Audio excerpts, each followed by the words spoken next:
لقد كان لكم في رسول الله أسوة حسنة لمن كان يرجو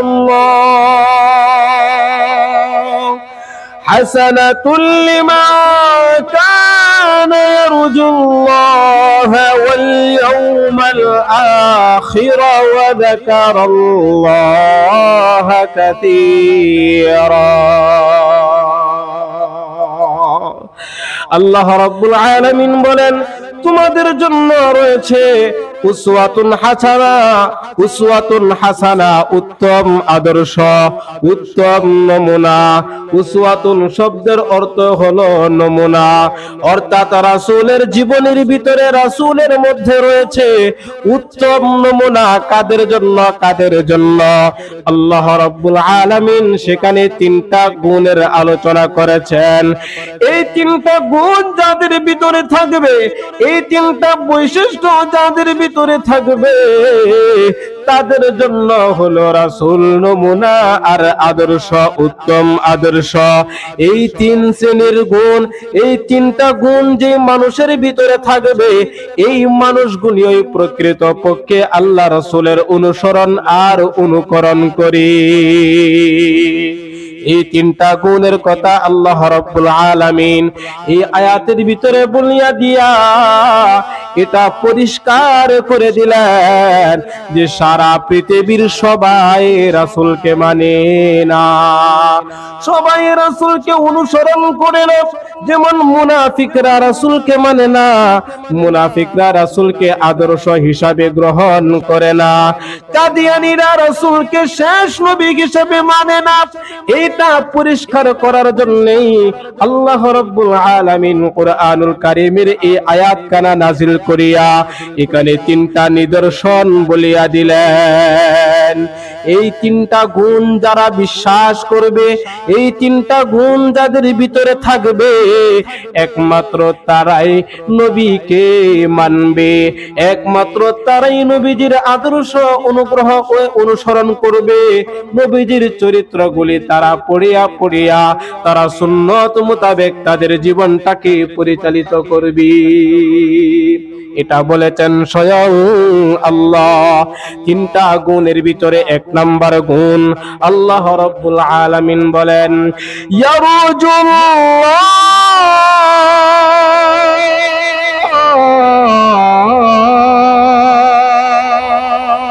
ওয়াল ইয়াউমাল আখির ওয়া যাকারাল্লাহা কাসীরা। আল্লাহ বলেন, পৃথিবীর বুকে যে মানুষগুলি এক নাম্বার ইয়ারজুল্লাহ, তাফসীরের কিতাবের ভিতরে লেখে আইয়াখাফুল্লাহ,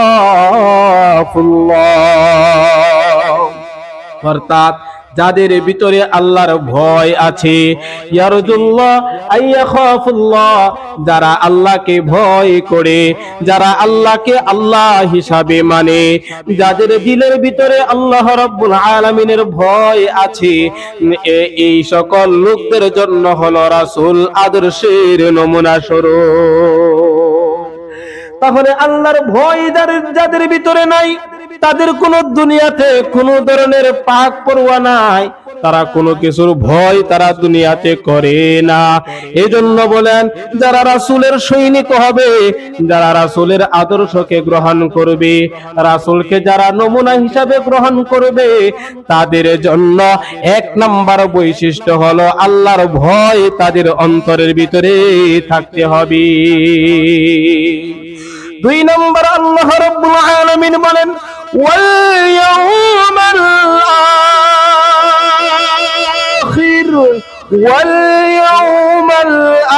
আখির ওয়া যাকারাল্লাহা কাসীরা।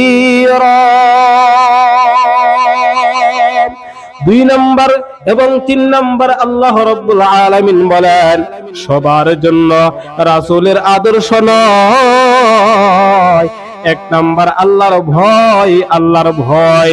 যারা আল্লাহর উপরে ঈমান আনে, যারা আল্লাহর উপরে ঈমান আনে, তারা হলো রাসূলের জন্য আদর্শ, তারাই হবে রাসূলের অনুসরণ আর অনুকরণ করনেওয়ালা।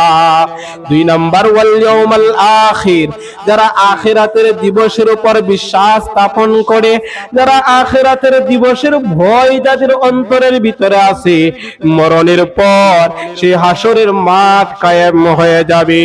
হাসরের মাঠে সবাইকে দাঁড়াইতে হবে, আল্লাহর সামনে দাঁড়াইতে হবে।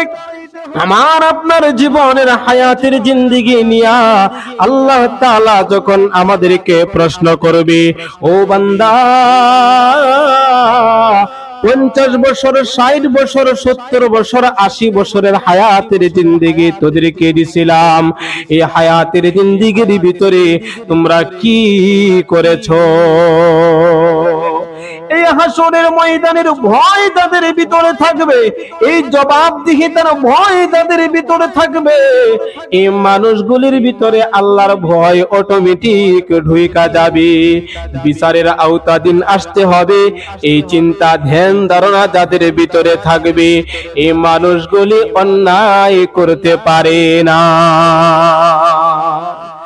আজকে আমাদের সমাজে আপনারা দেখেন, এই বাংলাদেশের ভিতরে যত প্রশাসনের ঊর্ধ্বতন কর্মকর্তা ছিল, তারা চুরির জন্য, দুর্নীতির জন্য সেঞ্চুরি করে ফেলেছে। তারা চুরি করিয়া, ডাকাতি করিয়া, অন্যায় করিয়া, লুটতরাজ করিয়া, জিনা করিয়া, যত ধরনের খারাপ কাজ আছে, যত ধরনের পাপাচারের কাজ আছে, সমস্ত কাজের মধ্যে তারা লিপ্ত হয়ে গেছে। তার 1 নাম্বার কারণ হলো, তারা যে আদর্শ গ্রহণ করেছিল, তারা যে মানুষের আদর্শ লালন করেছিল, এটা আমার আপনার নবীজির আদর্শ তারা লালন করে নাই, তারা লালন করেছে নেতার আদর্শ। প্রত্যেকটা দলের কর্মী ওই দলের যিনি নেতা আছেন, ওই নেতার আদর্শ গ্রহণ করে। কেউ বলে আমি জিয়ার আদর্শে আদর্শবান, কেউ বলে আমি শেখ মুজিবুর রহমানের আদর্শে আদর্শবান, কেউ বলে আমি এরশাদের আদর্শে আদর্শবান, বলে কি বলে না? যার কারণে এই সকল লোকদের আদর্শের দ্বারা মানুষ জান্নাতের ভিতরে যাইতে পারবে না। এই ধরনের মানুষের আদর্শ গ্রহণ করিয়া দুর্নীতি থেকে মানুষ বাঁচতে পারবে না, পরকালের ভয় তাদের ভিতরে ঢুকবে না। একমাত্র আদর্শ আমাদের গ্রহণ করতে হবে উসওয়াতুন হাসানা, যেই আদর্শটা স্বয়ং রাসূল সাল্লাল্লাহু আলাইহি ওয়াসাল্লামের ভিতরে ছিল। এই জন্য আল্লাহ রাব্বুল আলামিন বলেন, হে দুনিয়ার মানুষ, সবার জন্য রাসূলকে তোমরা আদর্শ নমুনা হিসেবে তো সবাই গ্রহণ করবে না। যাদের ভিতরে 3টা গুণ আছে, 1 নাম্বার ইয়ারজুল্লাহ, 1 নাম্বার আইয়া খাফুল্লাহ, আল্লাহর ভয়, 2 নাম্বার হলো ওয়াল ইয়াউমাল আখির, কিসের ভয়? হাসরের দিনের ভয়। হাসরের দিন কায়েম হয়ে যাবে, তার ভয়াবহতার ভয়, এই হাসরের দিনের চিন্তার ভয়, এই ভয় যাদের ভিতরে আছে, এই মানুষগুলি আর অন্যায় অত্যাচার করতে পারবে না, এই মানুষগুলি চুরি করতে পারবে না, ডাকাতি করতে পারবে না, মানুষের উপর অন্যায় অত্যাচার করতে পারবে না, মানুষের সম্পদগুলি লুটে পুটে খেতে পারবে না। এই জন্য 2 নাম্বার বলেন, যাদের ভিতরে আখিরাতের ভয় আছে, আখিরাতের ভয়, ওয়াল ইয়াউমাল আখির, কুরআন শরীফের আয়াত আপনারা এটা দেখে নেবেন। 21 নম্বর পারা হিফজুল কুরআনের 19 নম্বর পৃষ্ঠা সূরাতুল আহজাবের 21 নম্বর আয়াত। 3 নম্বর আল্লাহ রাব্বুল আলামিন বলেন, নবীজি কাদের জন্য আদর্শ স্বরূপ? ওয়া যাকারাল্লাহ কাসীরা, আল্লাহ বলেন যারা আমি আল্লাহকে বেশি বেশি করে স্মরণ করে ওয়া যাকারাল্লাহ, আল্লাহর স্মরণ যাদের দিলের ভিতরে সব সময় থাকে, অর্থাৎ আল্লাহ রাব্বুল আলামিনের জিকির সব সময় করে, মসজিদে আসে আল্লাহর ভয়ের কারণে আসে, আল্লাহর মুহাব্বতে আসে, মসজিদ থেকে যখন বের হইয়া যায় আল্লাহর ভয়, আল্লাহর স্মরণ, আল্লাহর জিকির করে দুনিয়াবি কাজের মধ্যে লিপ্ত হইয়া যায়, আল্লাহর জিকির জবানের ভিতরে থাকে, ও দোস্ত যা কিছু করে না কেন সব কিছুর ভিতরে আল্লাহর ভয় তাদের অন্তরের ভিতরে থাকে, আল্লাহর স্মরণ তাদের অন্তরের ভিতরে থাকে। আর আল্লাহর স্মরণ যখন কোনো ব্যক্তির ভিতরে ঢুইকা যায় ওই ব্যক্তিটাও কোনো অপরাধ করতে পারে না। ও যুবক ভাইরা, মনোযোগ দিয়ে আপনারা শুনেন, পর্দার অন্তরালের মা মনোযোগ দিয়ে আলোচনাটা শোনেন। আল্লাহর জিকির, আল্লাহর স্মরণ যদি প্রত্যেকটা মানুষের ভিতরে থাকে তাহলে এই মানুষটা আর অপরাধ করতে পারে না। বলবেন হুজুর এটা কেমনে, এটা থেকে বাঁচার উপায়টা কি? ও দোস্ত, যখন আপনার দিলের ভিতরে আল্লাহর ভয় থাকবে তখন আপনি রোজা রাখিয়া রমজান মাসে পুকুরের মধ্যে গোসল করবেন, তো পুকুরের মধ্যে ডুব দিয়া পানি পান করলে পৃথিবীর কেউ দেখবে না, কেউ দেখবে না, কিন্তু একজন আছে, তিনি হলেন আল্লাহ, উনার চোখে ফাঁকি দেওয়া যাবে না। এই জন্য আল্লাহর ভয়, আল্লাহর জিকির, হযরত উমর ইবনুল খাত্তাব রাদিয়াল্লাহু তাআলা আনহু অর্ধ পৃথিবী যিনি শাসন করেছিলেন, উনার আমলের ঘটনা। একজন রাখাল, সে ছাগল চড়ায়, ভেড়া চড়ায়, মরুভূমির ভিতরে মালিকের আন্ডারে ছাগল চড়ায়। ওই ছাগল চড়ানো অবস্থায় সে খুব আল্লাহওয়ালা ছিল, সে রাসূলের সুন্নতের পাবন্দি করত, আল্লাহর ভয়, আল্লাহর জিকিরে তার অন্তরের ভিতরে ছিল।